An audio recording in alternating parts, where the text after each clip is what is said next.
Hello friends, welcome to UPSC Exampur channel.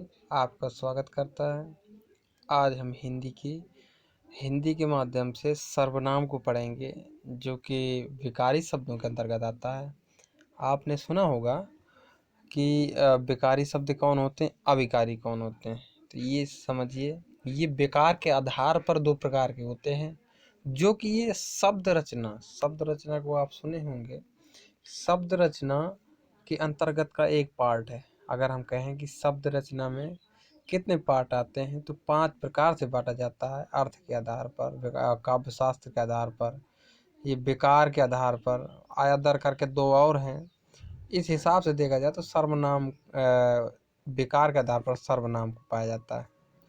तो देखिए, ये सेशन बहुत इम्पोर्टेंट होने वाला है, क्योंकि सर्वनाम इस प्रकार से हम पढ़ाएंगे कि आपको लगेगा बहुत बेहतर है, आपको समझ में आएगा। बेसिक क्लास है, आपको समझ में आएगा। आप इससे भी अगली जो वीडियो देखना चाहते हैं, स्टार्टिंग से देखेंगे तो आपको और बेहतर लगेगा, और साथ में ये बनेगा भी, और हिंदी आपको आने भी लगेगी। अगर पहली बार देख रहे हैं तो प्लीज़ इसको सब्सक्राइब कर लीजिए और शेयर कर दीजिएगा। शेयर करने के पश्चात बेल आइकन आप ज़रूर दबा दीजिएगा, क्योंकि नोटिफिकेशन आएगी, इसी प्रकार की वीडियो मिलेंगी। हिंदी का सेशन चल रहा है, लेखपाल के लिए बहुत बेहतर है, मतलब कि इम्पोर्टेंट बहुत ज़्यादा है। हिंदी आपकी हम कंप्लीट करा देंगे, बेसिक के तहत पूरा कोर्स कराएंगे। तो चलिए, हिंदी के सर्वनाम की हम चर्चा करते हैं। सर्वनाम असल में होते क्या हैं? देखिए, संज्ञा आपने 55 में या फिर कक्षा 2-3 में ही पढ़ने लगे होंगे कि सर्वनाम वह शब्द होते हैं जो संज्ञा के स्थान पर प्रयोग होते हैं, है कि नहीं।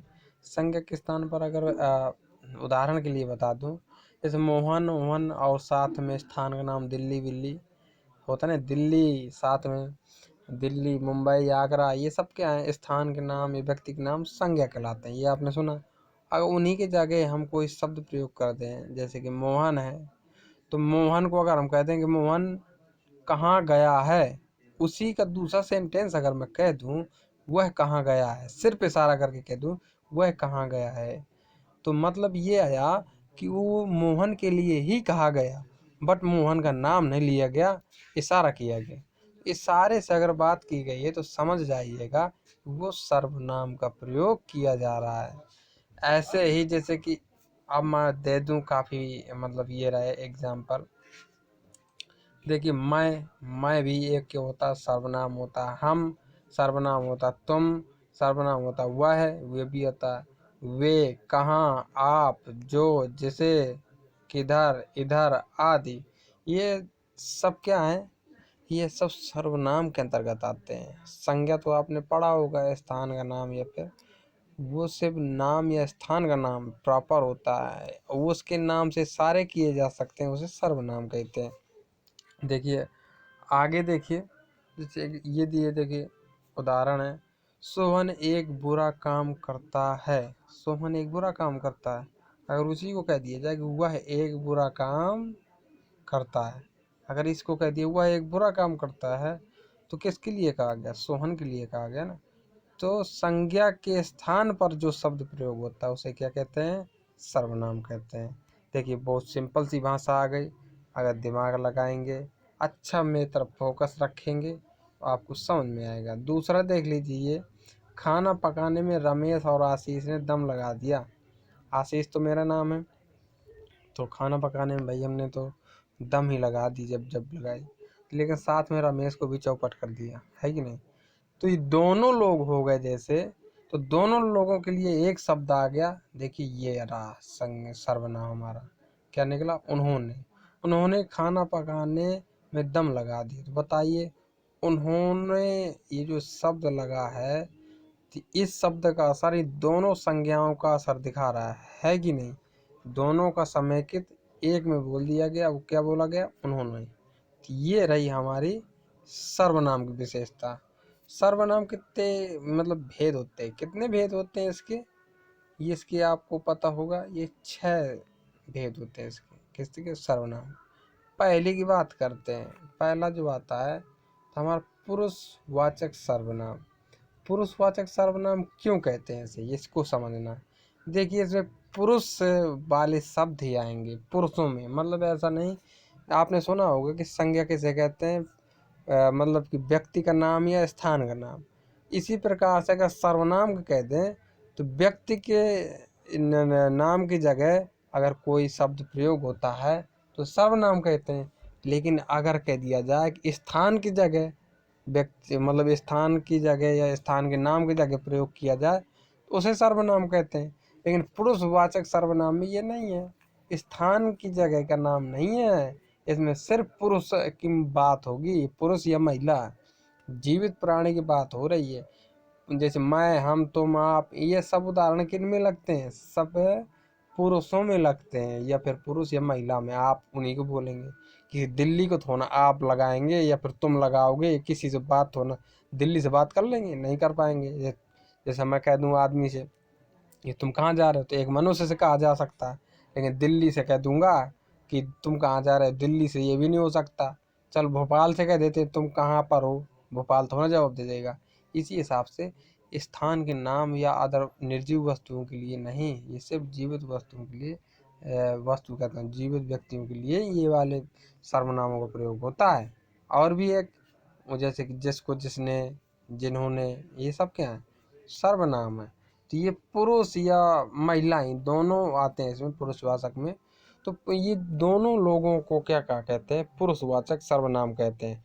इसलिए इनको पुरुषवाचक सर्वनाम में रखा जाता है। मैं, हम, तुम, आप, जिसको, जिसने, जैसे यहाँ ये दिए देखो, वह, ये, वे, जिन्हें, है नहीं।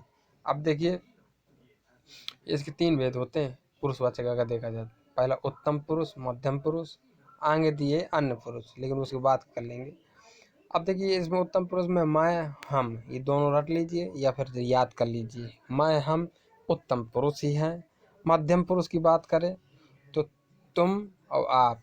अगर इन्हीं को और बनाना है आगे तो तुमने, तुम्हारे लिए, तुम्हारे, या फिर आपको, ये क्या है सब, ये सब आ जाएंगे मध्यम। या फिर मैंने, मैं है, इसी से बन जाएगा। देखिए मैंने, मैंने, हमको, अगर ये भी आते हैं तो आपको समझ जाना कि उत्तम पुरुष का, उत्तम का मतलब श्रेष्ठ पुरुष में बात आती है, या फिर एक निजी का मतलब की बात कहता है स्वयं, स्वयं के लिए। आगे देख लेते हैं। ठीक है, अन्य पुरुष की बात अगर करते हैं तो इसमें आता है अदर लोग, जैसे कि यह, ये, वे, ये फिर बहुवचन में जैसे कह देते हैं, काफी लोगों के बीच में बात कह देते हैं ना। हाँ वही चीज है। तो वह है, जिन्होंने, है कि नहीं, ये लोग, ये सब क्या है, सब आते हैं, सब ये अन्य पुरुष के अंतर्गत आते हैं। लेकिन क्या है, सब ये पुरुषवाचक सर्वनाम है। ये चीज याद रखिए। अब जल्दी से फटाक से देख लेते हैं निजवाचक सर्वनाम। निजवाचक सर्वनाम, हाँ निश्चयवाचक सर्वनाम, निजवाचक सर्वनाम अभी आएगा। ये निश्चयवाचक सर्वनाम देखिए, अगर किसी काम को अगर करने के लिए आप निश्चय कर लें तो समझिए कि वो काम हो जाएगा। ऐसी शब्द से आप कुछ समझिए। निश्चित, जिस शब्दों से निश्चित होने का बोध हो। जैसे हम किसी वस्तु को कहते हैं कि नहीं, श्योर हो जाओ कुल मिलाकर कि नहीं ये मेरी है, तो समझ लो वहाँ पर क्या है, निश्चयवाचक सर्वनाम कहते हैं।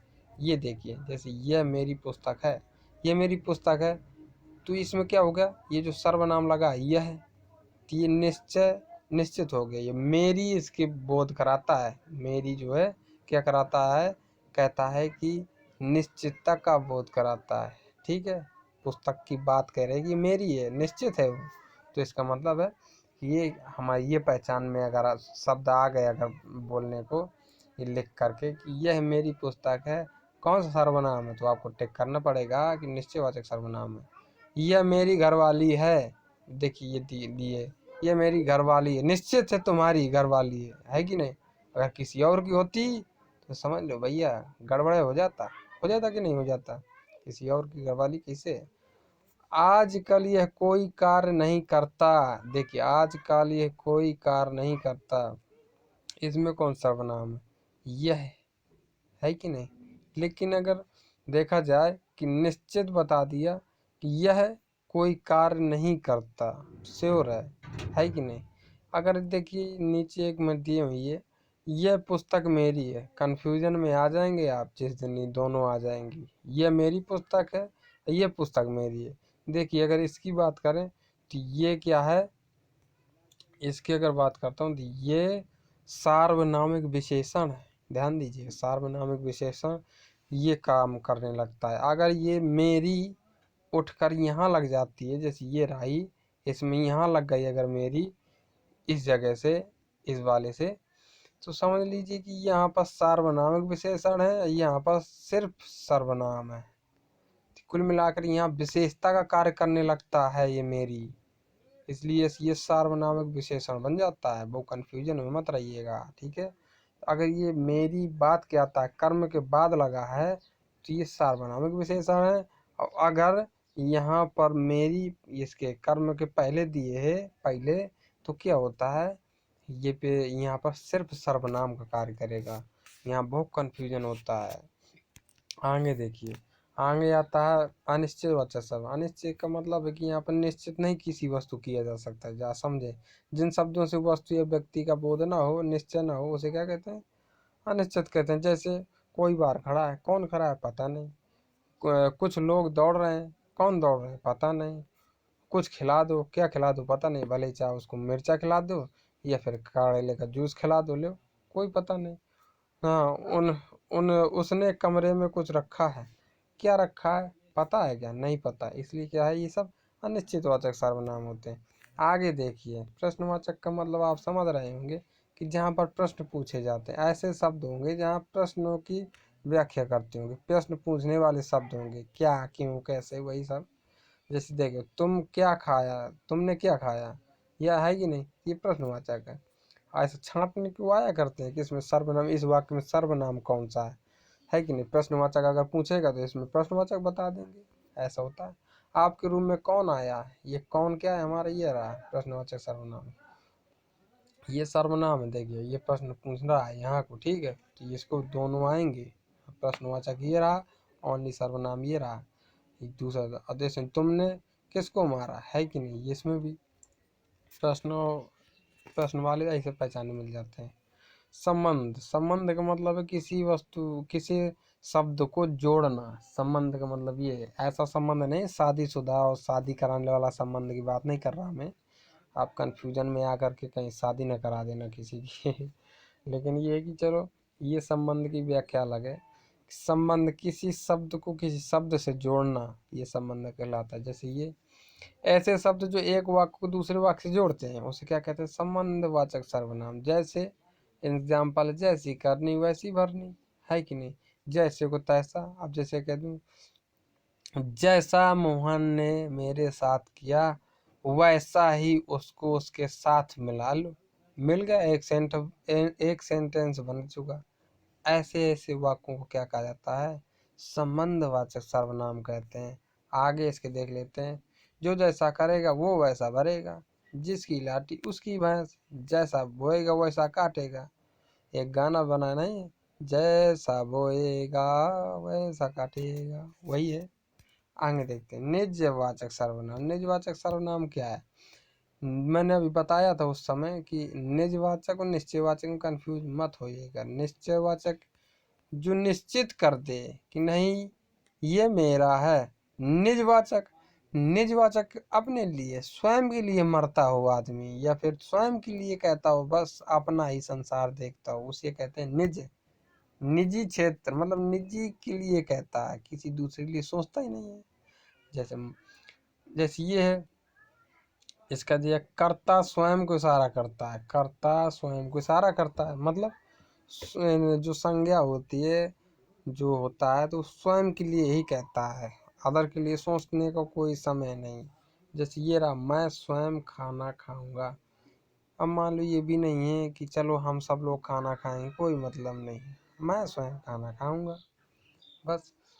तुम अपने आप काम करो, हल किसी एक को कह दिया कि तुम अपने आप काम करो भाई, कोई हम तुम्हें हेल्प नहीं, है कि नहीं, हम खुद आएंगे, हम खुद आएंगे। तो अधिकतर इसमें शब्दों का अगर मैं बात करूं ट्रिक के हिसाब से, तो मैं, हम, ये बहुत ज़्यादा मिलते हैं। ये मैं हम बहुत ज़्यादा मिलते हैं इस बार निजवाचक में, तो कन्फ्यूजन मत होइएगा। आपको अगर ये सेशन अच्छा लग रहा है तो प्लीज़ इसको शेयर कर दीजिएगा।